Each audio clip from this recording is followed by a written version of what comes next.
restrict a lawyer to 5 minutes. Like most lawyers, they are better on their feet than their bottom. And I think Isaac will have to carry me off stage if he wants to stop me. All right.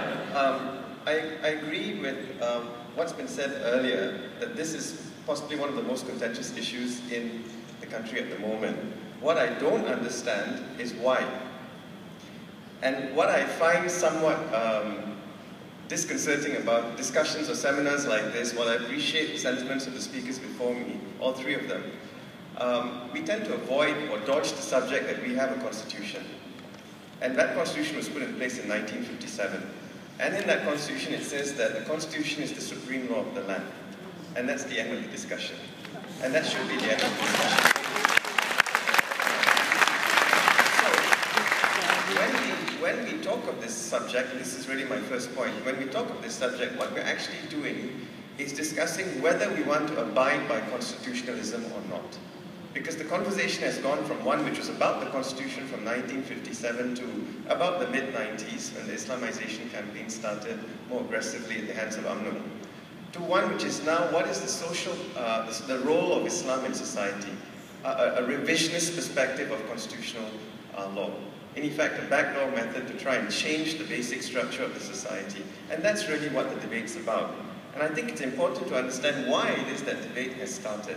And it started because, fundamentally, there was a wholesale disregard of the rule of law that took place from the 1980s. So much so that public administrators,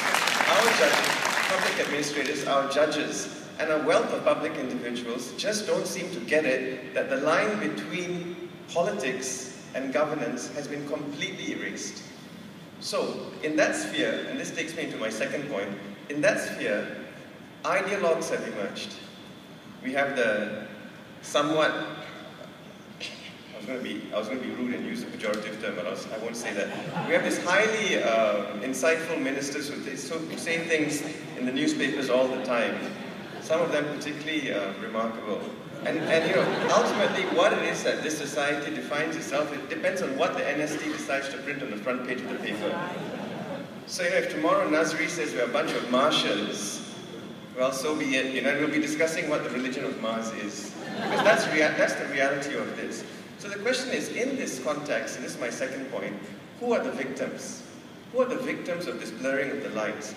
It's so easy to talk about how non-Muslims are affected by this so-called dominance. But what we tend to forget, that the biggest victims in this discussion are actually the Muslims themselves. Because everyone recognizes the freedom of non-Muslims. But people don't seem to want to talk about, and I note how artfully Nurul dodged the subject as well, about what it is that Muslims who have a particular view about the religion do. Right? Everyone dodges that. So the point is, diversity within the religion is as important as it is for us Muslims, as it is for all of you. No one's going to stop you from going to a Catholic church or a Protestant church or whatever it is. But we're being told by the state there's only one version of Islam, and that's what the legislature is telling us under the hands of the Fatwa Council and the Majlis Agama. If you don't believe their kind of Islam, you're a deviationist. So that's the reality of it. So in that context then, what we have essentially is monolithic Islam being used for political purpose. And we are all the victims of that process. Because of race and religious rhetoric in politics, Islam has become a very, very important source of vote pulling, or vote intimidation, etc. I'm sure some of what Nurul said today, and I'm sure the other member of the Pakatan who's going to speak, Dr. Rao, I'm sure what they're going to say today is going to be twisted and turned to political end as well.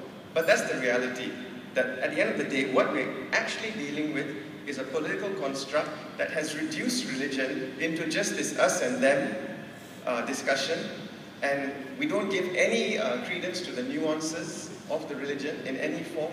We don't give any credence to the idea that politics has encroached into the private spheres of all of us as Malaysians in a way that's completely repugnant to the Constitution, and we act as if the Constitution doesn't exist. And that's where we are. So I guess the third point I make now is, we know how it came to pass. The question I have for those commentators that follow me is, what do we do to solve the problem? And in this context, I think the Islamic opposition, PAS, should come to understand that when they talk of hudud, it is not only fear of hudud that drives the discussion. It is also fear of a repeat of the kind of nonsense we're seeing now, where the apparatus of state is being used in the name of religion to actually exploit and abuse power. That all of us are being subjugated by forces that are called religious, but in actual fact are nothing more than extensions of the political impetus that drives them. And that is what we're concerned about. At the end of the day, Part 2 of the Constitution says that all of us can live our lives as we want to, in private. The Supreme Court upheld that principle in '88. It said that the public sphere of this country is secular. That decision of the Supreme Court has never been reversed. The Constitution has not been amended since that. Both Dr. Cyrus and I have argued cases where we've said this repeatedly in the federal court.